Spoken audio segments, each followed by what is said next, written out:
नमस्कार, मैं हूं शैलेंद्र सिंह और आप देख रहे हैं हमारा यूट्यूब चैनल शब्द शब्द शैलेंद्र सिंह। आज बात करेंगे भारतीय जनता पार्टी और समाजवादी पार्टी के बीच एक धींगा मुष्टि चली है, जिसमें कांग्रेस को हाशिए पर ढकेलने की कोशिश हो रही है। हालांकि ये कोशिश कोई पहली बार नहीं हुई है। 1990 में जब मंडल की राजनीति शुरू हुई, उसी के बाद ये प्रयास शुरू हुआ और ये प्रयास पूरी तौर से सफल रहा। 1990 से पहले उत्तर प्रदेश में कांग्रेस का अपना राज था, लेकिन जो धींगा मुष्टि भारतीय जनता पार्टी और समाजवादी पार्टी के बीच शुरू हुई, जिसका आधार अयोध्या का राम मंदिर आंदोलन था, उसके बाद कांग्रेस उत्तर प्रदेश में हाशिए पर चली गई और उसके बाद आज तक कांग्रेस किसी भी चुनाव में इस स्थिति में नहीं आई कि उत्तर प्रदेश में उसको सरकार से जोड़ के देखा जा सके।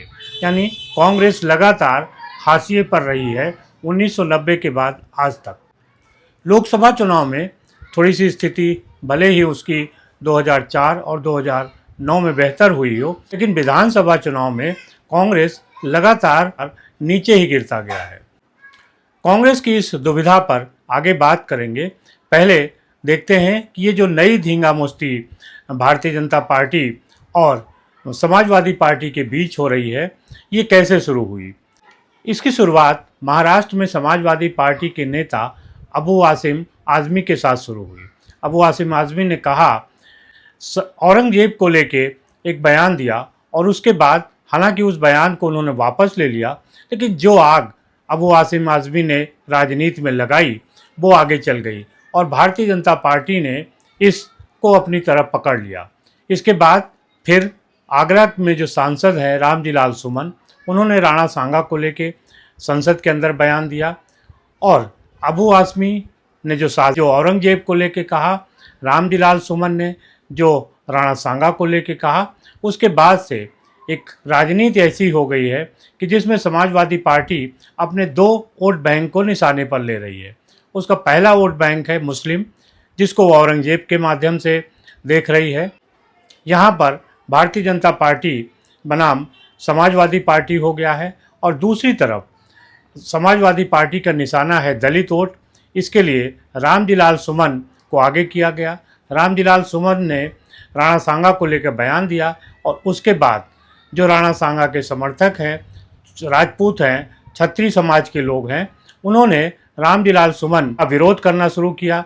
जगह जगह उनके पुतले फूके जा रहे हैं। आगरा में उनके घर पर हमला भी किया गया। दोनों ही तरफ से तोड़फोड़ हुई। करणी सेना के इन लोगों ने रामजी लाल सुमन के घर पर प्रदर्शन किया, लेकिन समाजवादी पार्टी के लोगों ने उनके ऊपर ईंट पत्थर बरसाए और वहाँ से फिर ये कहानी आगे बढ़ी। और राणा सांगा पर रामजी लाल सुमन ने जो कहा, उसकी आग ठंडी न पड़े, इसके लिए समाजवादी पार्टी लगातार कोशिश कर रही है और उसके प्रमुख नेता आगे बढ़। समाजवादी पार्टी के नेता शिवपाल यादव रामजी लाल सुमन के आवास गए और वहां उन्होंने तमाम तरीके की बातें की। देखिए, आप लोग समझते हो रामजी लाल सुमन दलित और बड़े नेता है, समाजवादी पार्टी के बड़े नेता है। जो यहाँ पर नई शासन प्रशासन के इशारे पर हुई है, हम लोग झुकेंगे नहीं, मुकाबला करेंगे और बर्दाश्त भी नहीं करेंगे। इनकी गुंडाई को बर्दाश्त भी नहीं कर सकते। देखिए, भारतीय जनता पार्टी के लोग इशारे पर हुई है। भारतीय जनता पार्टी तुष्टीकरण की राजनीति करती है और इसी तरीके से सौहार्द को बिगाड़ना चाहती है, सद्भावना को बिगाड़ना चाहती है। तो हम लोग इसका मुकाबला करेंगे, समाजवादी पार्टी के लोग। और ये देखिए, दलित विरोधी है, पिछड़ा विरोधी है, अल्पपिछड़ा विरोधी है, अल्पसंख्यक विरोधी है ये भारतीय जनता पार्टी के लोग। इसके बाद मुख्यमंत्री योगी आदित्यनाथ और प्रधानमंत्री नरेंद्र मोदी का एक पुतला भी समाजवादी पार्टी के लोगों ने वहां फूका।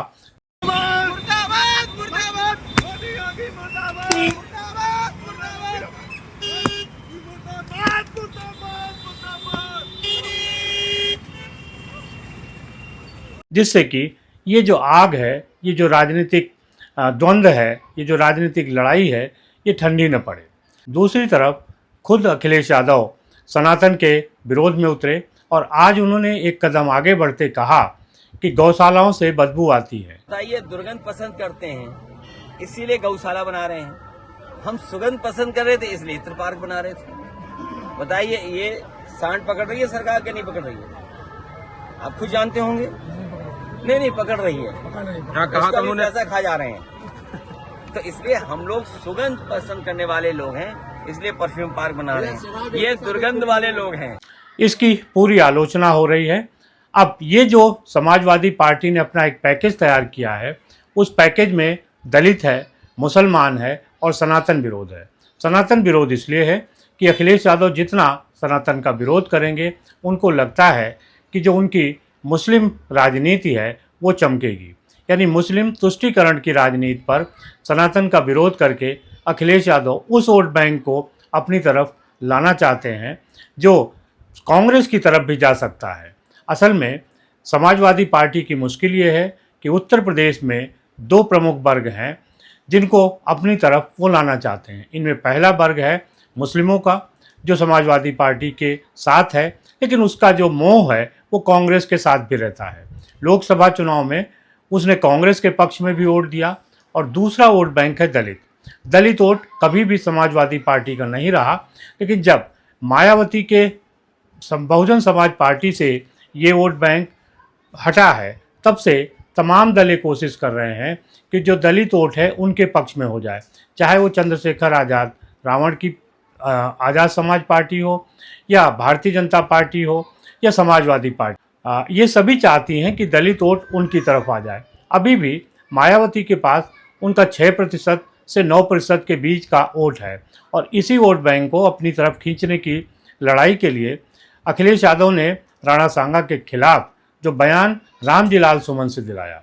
असल में अगर उनको राणा सांगा पे बोलना होता तो शायद ये बयान कोई और नेता देता, लेकिन रामजी लाल सुमन को आगे करके अखिलेश यादव ने दलित वोटों की पर एक निशाना साधा है।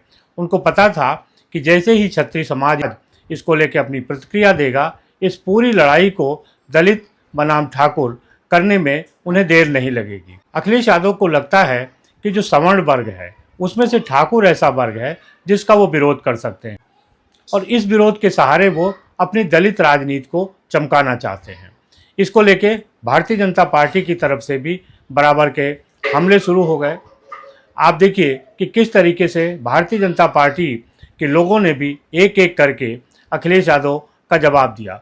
सबसे पहले सुनते हैं सुब्रत पाठक का। सुब्रत पाठक कन्नौज से सांसद रहे और 2024 के चुनाव में अखिलेश यादव उनको हरा के ही कन्नौज से सांसद बने। वोट बैंक की राजनीति जो न कराए कि आखिर उन भगवान हरि के चरणों में आना ही पड़ता है, शायद इसीलिए अखिलेश जी यज्ञ में आए हुए थे। उन्होंने कहा कि भारतीय जनता पार्टी की सरकार को दुर्गंध पसंद है, इसलिए उन्होंने गौशालाएं बनवाई।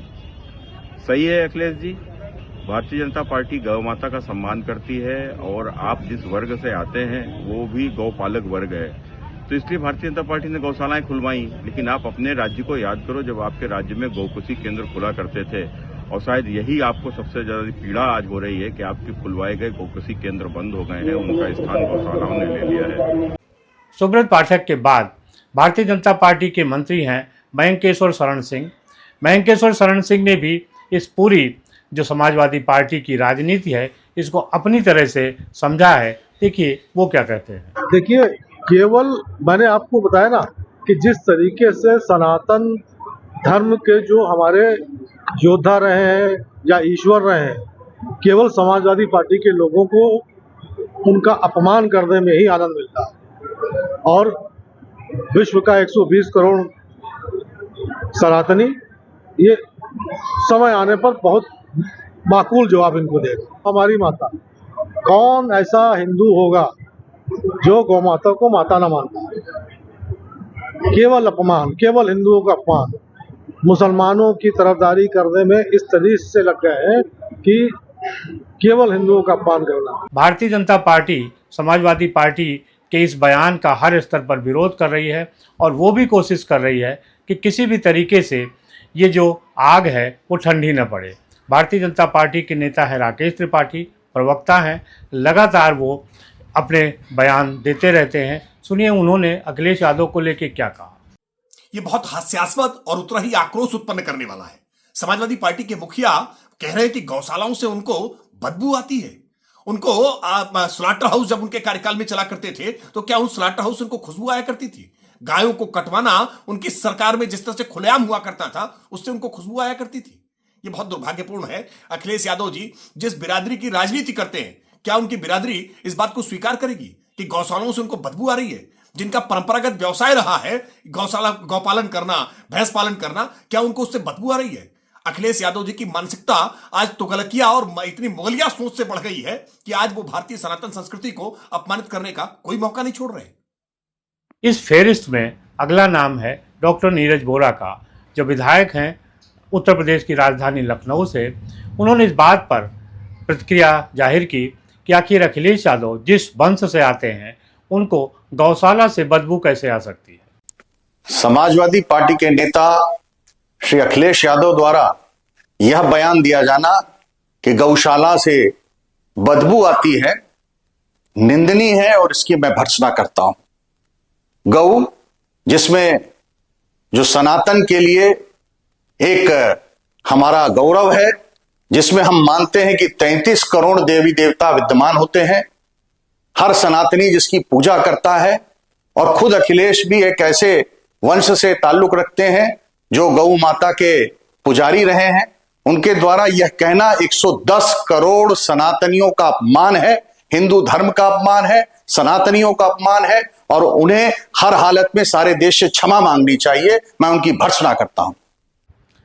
तो आपने समाजवादी पार्टी और भारतीय जनता पार्टी के नेताओं को सुना और ये देखा कि किस तरीके से दोनों ही पार्टियां अब ये चाहती हैं कि 2027 का जो मुकाबला है विधानसभा चुनाव का, वो समाजवादी पार्टी बनाम भारतीय जनता पार्टी रहे। इसमें वो कांग्रेस को किसी भी तरीके से आगे नहीं लाना चाहती हैं।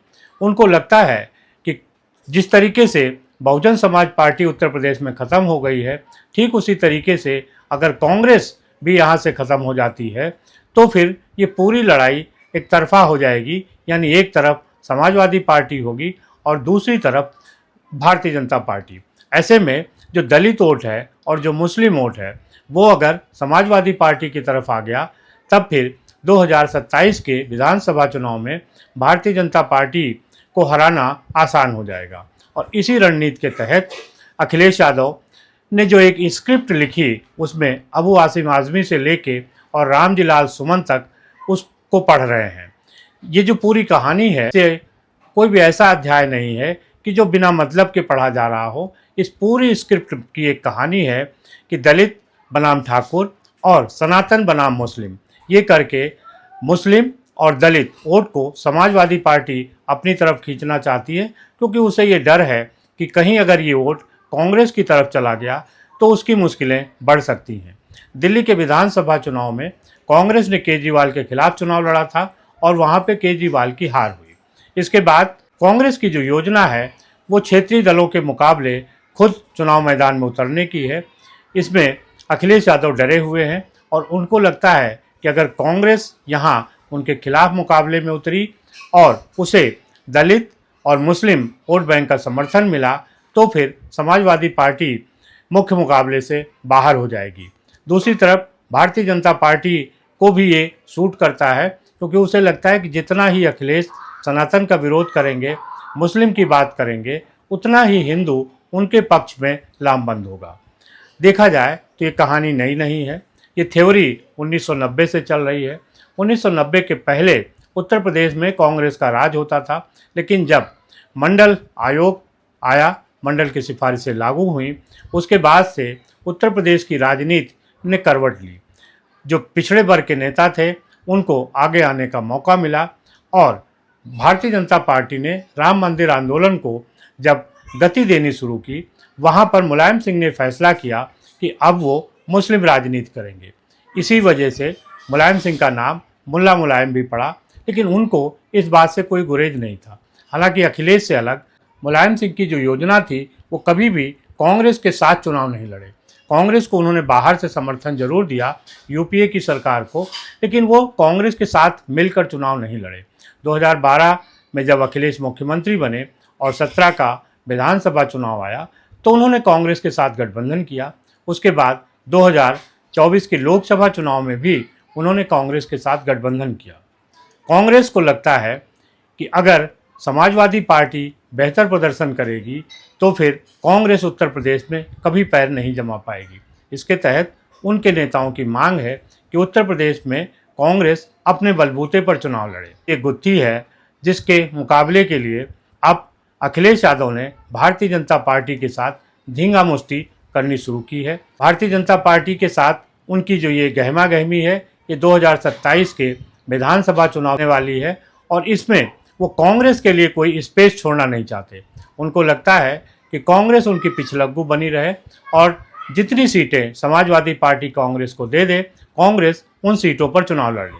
यानी ये जो पूरी कहानी आपको दिख रही है इसका सिर्फ एकमात्र उद्देश्य ये है कि उत्तर प्रदेश के चुनावी मैदान से कांग्रेस को पूरी तरीके से बाहर कर देना और कांग्रेस जिससे दलित और मुस्लिम समाजवादी पार्टी के पक्ष में खड़ा हो जाए।